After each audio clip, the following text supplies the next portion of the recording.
हे दोस्तों, जैसा कि आप सब जानते हैं कि आज राष्ट्रीय उपभोक्ता दिवस है जो कि हर वर्ष 24 दिसंबर को मनाया जाता है।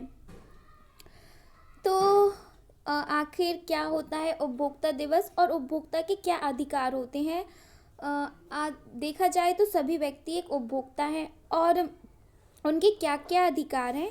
तो आज हम उसके बारे में बातें करेंगे, जो कि मैंने कॉलेज में एक असाइनमेंट बनाया था। उसके बेस पे आज मैं बताऊंगी कि उपभोक्ता के क्या अधिकार हैं। तो सबसे पहले जानेंगे कि जैसे कि परिचय, कि प्रत्येक व्यक्ति एक उपभोक्ता है, चाहे उसका व्यवसाय, आयु, लिंग, समुदाय तथा धार्मिक विचारधारा कोई भी हो। और उपभोक्ता अधिकार और कल्याण आज प्रत्येक व्यक्ति के जीवन का अति भाज्य हिस्सा बन गया है और हमने अपनी दैनिक जीवन में इन सभी का कहीं ना कहीं उपयोग किया है। प्रत्येक वर्ष 15 मार्च को जो है विश्व उपभोक्ता दिवस मनाया जाता है, जबकि राष्ट्रीय उपभोक्ता दिवस आज यानी कि 24 दिसंबर को मनाया जाता है। अब वो उपभोक्ता कौन है आखिर में? उपभोक्ता वह प्रत्येक व्यक्ति है जो वस्तुओं और सेवाओं का क्रय अपने उपयोग के लिए करता है, उसे उपभोक्ता कहते हैं। और हम जानेंगे कि उपभोक्ता के क्या क्या अधिकार हैं। तो उनके अधिकारों के बारे में जानते हैं। उपभोक्ताओं को सही मापदंड और नियम के अनुसार वस्तुओं और सेवाओं की प्राप्ति, इसके लिए कानून उन्हें कुछ अधिकार दिए जाते हैं जिन्हें उपभोक्ता अधिकार कहते हैं। यह अधिकार वस्तु की गुणवत्ता और सही विनिमय में मदद करते हैं। यानी कि यदि हम कोई वस्तु खरीदते हैं तो जब हम उसे खरीदते हैं तो हमारे पास क्या क्या अधिकार हैं उससे खरीदने के लेकर। और जैसे कि हमें सुरक्षा का अधिकार दिया जाता है, जैसे कि कहा जाए कि उस वस्तु से जो हम खरीद रहे हैं उससे हमें कोई हमारी हेल्थ वगैरह पे कोई नुकसान ना पहुँचे, तो यह अधिकार दिया जाता है। सूचना का अधिकार दिया जाता है। इसका ये है कि जो हम वस्तु खरीद रहे हैं हमें उसके बारे में पता हो कि इसका क्या क्या यूज है और ये हमें इसमें क्या क्या चीज़ें यूज की गई हैं और उसमें तो ये सब सूचना के अधिकार। और चुनने का अधिकार भी, कि हम अपनी पसंद की कोई भी चीज़ चुन सकते हैं। और इसके अलावा सुनवाई का अधिकार भी, कि यदि उस चीज़ ने हमें किसी भी प्रकार का नुकसान पहुंचाया है तो हम उसके खिलाफ कंप्लेंट कर सकते हैं। और निवारण का अधिकार और उपभोक्ता शिक्षा का अधिकार। उपभोक्ता शिक्षा का ऐसा कि ये उस वस्तु के बारे में हमें सारी चीज़ें जो है, जैसे कि आपने देखा होगा कि हम कोई चीज़ खरीदते हैं तो उसके पैकेट के पीछे सारी चीज़ें दी जाती हैं कि उसमें क्या क्या यूज किया गया है, क्या क्या नहीं, और इसकी एक्सपायरी डेट क्या है और ये बना कब है। ये सब इंफॉर्मेशन जो ज़रूरी होती है वो दी जानी चाहिए। अब हम देखते हैं सुरक्षा का अधिकार। सुरक्षा का अधिकार का अर्थ है कि जीवन और संपत्ति के लिए खतरनाक वस्तुओं और विपणन के बचाव का अधिकार। खरीदे गए सामान और सेवाओं का लाभ न केवल इनकी तात्कालिक जरूरतों को पूरा करना चाहिए बल्कि दीर्घकालिक हितों को भी पूरा करना चाहिए। खरीदने से पहले उपभोक्ताओं को उत्पादों की गुणवत्ता के साथ साथ उत्पादों और सेवाओं की गारंटी पर जोर देना चाहिए। उन्हें ISI, egg mark, hall mark आदि जैसी गुणवत्ता के चिन्हों उत्पादों की प्राथमिकता से खरीदना चाहिए। जैसे कि आपने देखा होगा कि जैसे कि यदि हम सोने की कोई भी चीज़ खरीदते हैं तो उसमें हम हॉलमार्क का चिन्ह देखते हैं कि जो कि उसकी गुणवत्ता को सूचित करते हैं, तो ऐसे ही हमें देखना चाहिए। और फिर नेक्स्ट आता है कि सूचना का अधिकार।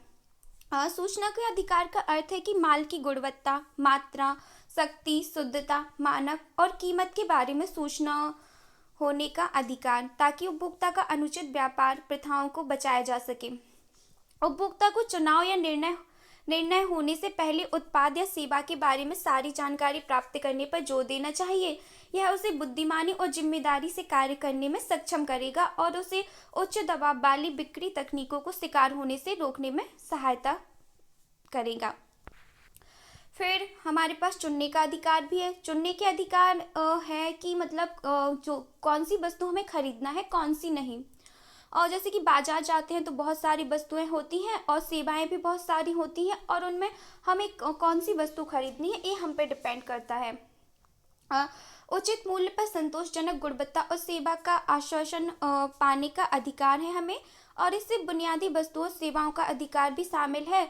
ऐसा इसलिए है क्योंकि अल्पसंख्यक के चयन के अप्रतिबंधित अधिकार का अर्थ उसे के उचित हिस्से के बहुमत के लिए इनकार हो सकता है। फिर हमारे पास सुनवाई का अधिकार भी है। सुनवाई के अधिकार का अर्थ है कि उपयुक्त मंच पर उपभोक्ता के हितों पर उचित विचार किया जाए। इसमें उपभोक्ता के कल्याण पर विचार करने के लिए गठित विभिन्न मंचों में प्रतिनिधित्व का अधिकार भी शामिल है। और उपभोक्ताओं को गैर राजनीतिक और राजनीतिक व्यावसायिक उपभोक्ता संगठनों का गठन करना चाहिए, जिन्हें उपभोक्ताओं से संबंधित मामलों, सरकार और अन्य निकायों द्वारा गठित विभिन्न समितियों में प्रतिनिधित्व दिया जा सकता है। हमारे पास निवारण का अधिकार भी है। निवारण की मांग करने का अधिकार का अर्थ है कि अनुचित व्यापार प्रथाओं या उपभोक्ताओं के बेईमान शोषण के खिलाफ निवारण की मांग करने का अधिकार है। इसमें उपभोक्ता की वास्तविक शिकायतों के उचित निपटान का अधिकार भी शामिल है। उपभोक्ताओं को अपनी वास्तविक शिकायतों के लिए शिकायत करनी चाहिए। कई बार उनकी शिकायत कम मूल्य की हो सकती है, लेकिन समस्त रूप से समाज पर इसका प्रभाव बहुत बड़ा हो सकता है। वे अपनी शिकायतों के निवारण के लिए उपभोक्ता संगठनों की मदद भी ले सकते हैं, और या फिर कंज्यूमर कोर्ट भी जा सकते हैं। जैसे कि कोई वस्तु हमने खरीदी, उससे हमारी हेल्थ पर किसी भी प्रकार का इम्पैक्ट पड़ा, तो हम उसकी क्षतिपूर्ति के लिए और उनसे मांग भी कर सकते हैं क्षतिपूर्ति की, और इसके खिलाफ कंज्यूमर कोर्ट में भी जा सकते हैं। उपभोक्ता शिक्षा फिर आता है। उपभोक्ता शिक्षा का अर्थ है कि जीवन भर एक सूचित उपभोक्ता होने के लिए ज्ञान और कौशल प्राप्त करने का अधिकार। उपभोक्ता की उनके शोषण के लिए सुदृढ़ रूप से जिम्मेदार हैं। उन्हें अपने अधिकारों को जानना चाहिए, तभी वास्तविक उपभोक्ता संरक्षण सफलता के साथ प्राप्त किया जा सकता है। जैसे कि बहुत से लोग ऐसे होते हैं जो कोई भी चीज़ खरीदते हैं, ना तो एक्सपायरी डेट देखते हैं कि इसके, और ना उसके यूजेस वगैरह, फिर उन्हें उससे नुकसान भी होता है, क्योंकि बहुत से दुकानदार ऐसे होते हैं जो अपना माल को बेचने के लिए ऐसी सूचनाओं को ध्यान से नहीं देखते। इसलिए उपभोक्ताओं को स्वयं अपने अधिकारों के प्रति सजग होना चाहिए, और जो कि बहुत ज़रूरी है। इससे उपभोक्ता शिक्षा दी जानी चाहिए सबको। और फिर हमारे उपभोक्ता संरक्षण अधिनियम 1986, जो कि उपभोक्ता के अधिकार की पहचान और सुरक्षा प्रदान करता है।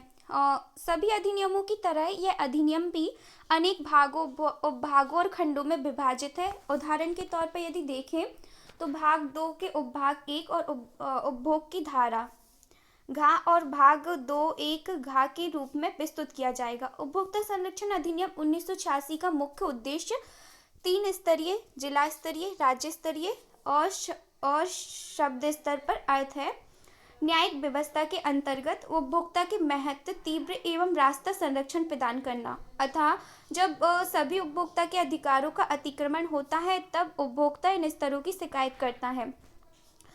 जैसे कि उपभोक्ता सुरक्षा अधिनियम 1986 का मुख्य लक्ष्य है उपभोक्ताओं के हितों की रक्षा करना, उपभोक्ताओं के अधिकारों की सुरक्षा, खतरनाक वस्तुओं एवं ऐसी सेवाओं जिनमें जीवन और संपत्ति में खतरा है से सुरक्षा प्रदान करना, सामानों की गुणवत्ता, परिमाण, मानक, शुद्धता और मूल्यों के बारे में सूचना का अधिकार, जिससे उपभोक्ता अनुचित व्यवहार एवं झूठे वादों एवं बढ़ा चढ़ाकर किए गए दावों से अपनी रक्षा कर सके।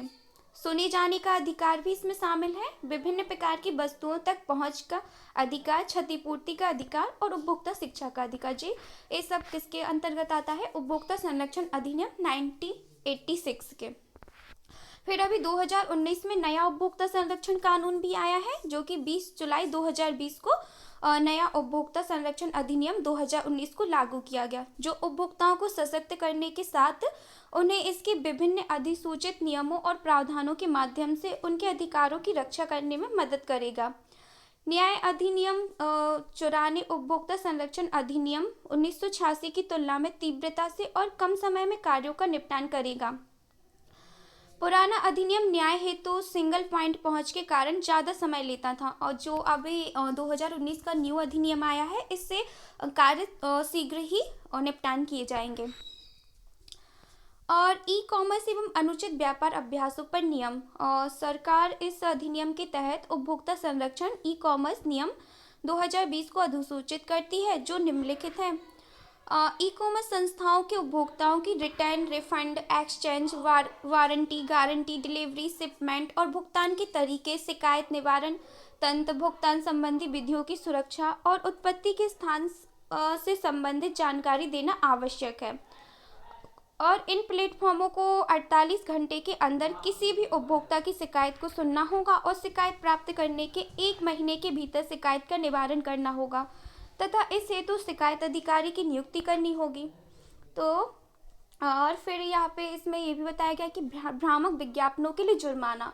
जैसे कि बहुत से विज्ञापन पहले आपने देखे होंगे कि टीवी में ऐसे आते थे कि बहुत सी चीज़ें ऐसे एडवर्टाइजमेंट आते थे कि ये वाली क्रीम लगाओ तो आप 15 दिन में गोरी निकल आओगी, ऐसे ऐसे, जो कि अब नहीं आते क्योंकि सरकार ने इसके खिलाफ मतलब वो जब से अधिक सब व्यक्ति अपने अधिकारों के प्रति जागरूक हुए हैं, तो सरकार भी व्यापक स्तर पर कार्य कर रही है कि ऐसे भ्रामक विज्ञापनों से बचाया जा सके। उसके लिए उसने जुर्माना भी लगाए हैं। केंद्रीय उपभोक्ता संरक्षण प्राधिकरण झूठे या भ्रामक विज्ञापन के लिए मैन्युफैक्चर या इंडास्टर पर 10 लाख रुपए तक का जुर्माना लगा सकता है। दोबारा अपराध की स्थिति में यह जुर्माना 50 लाख रुपए तक बढ़ सकता है। मैन्युफैक्चर के 2 वर्ष तक की कैद की सजा भी हो सकती है, जो हर बार अपराध करने पर 5 वर्ष तक बढ़ सकती है। मान लीजिए कि आपने एक बार अपराध किया तो आपको 10 लाख रुपए देने पड़ेंगे, लेकिन आपने दोबारा किया तो आपको 50 लाख। इसी प्रकार से सजा है कि पहले तो आपको 2 वर्ष तक की कैद होगी एक बार करने की, लेकिन आप वही अपराध फिर से रिपीट करते हैं तो आपको 7 वर्ष की, ऐसे 5-5 वर्ष बढ़ते जाएंगे। तो ऐसे भ्रामक विज्ञापनों को ना तो प्रसार करना चाहिए और ना ही हमें उनके जाल में फंसना चाहिए। और फिर उत्पाद की जिम्मेदारी। उत्पाद की जिम्मेदारी का अर्थ है कि उत्पाद के मैन्युफैक्चरर, सर्विस प्रोवाइडर या विक्रेता की जिम्मेदारी, यह उसकी जिम्मेदारी है कि वह किसी खराब वस्तु या सेवा के कारण होने वाले नुकसान या क्षति के लिए उपभोक्ता को मुआवजा दे। यदि मान लीजिए कि किसी ने हमें कोई खराब वस्तु दे दी, हमें उससे कोई क्षति हो गई, तो फिर हम उसके पास जा सकते हैं और उससे अपने मुआवजे की मांग कर सकते हैं। वो उसे देना ही पड़ेगा यदि उसकी गलती है तो। केंद्रीय उपभोक्ता संरक्षण प्राधिकरण CCPA का गठन। केंद्र सरकार उपभोक्ताओं के अधिकारों को बढ़ावा देने, संरक्षण और उन्हें लागू करने के लिए केंद्रीय उपभोक्ता संरक्षण प्राधिकरण CCPA का गठन करेगी। यह अथॉरिटी उपभोक्ताओं अधिकारों के उल्लंघन, अनुचित व्यापार और भ्रामक विज्ञापनों से संबंधित मामलों को विनियमित करेगी और महानिदेशक की अध्यक्षता में CCPA की एक अन्वेषण शाखा होगी जो ऐसे उल्लंघनों की जांच या इन्वेस्टिगेशन कर सकती है। फिर आते हैं कि अधिनियम से उपभोक्ता को क्या लाभ हुए। यदि देखा जाए तो इन अधिनियमों से उपभोक्ता को कौन कौन से लाभ हुए, तो वर्तमान में देखा जाए कि शिकायतों के निवारण के लिए उपभोक्ताओं के पास एक ही विकल्प है जिसमें अधिक समय लगता है कि केंद्रीय उपभोक्ता संरक्षण प्राधिकरण के माध्यम से विधेयक में त्वरित न्याय की व्यवस्था की गई है। और भ्रामक विज्ञापनों के कारण उपभोक्ताओं में भ्रम की स्थिति बनी रहती थी तथा उत्पादों में मिलावट के कारण उनके स्वास्थ्य पर प्रतिकूल प्रभाव पड़ता था। भ्रामक विज्ञापन और मिलावट के लिए जब से सजा का प्रावधान है हो गया है, जिससे कि अब इसमें कमी आई है। हमें ऐसे भ्रामक विज्ञापन अब देखने को बहुत कम मिलते हैं। और उपभोक्ता आयोग से संपर्क करने में आसानी और प्रक्रिया का सरलीकरण हो गया है, तो और उपभोक्ताओं को सुविधा हो गई है।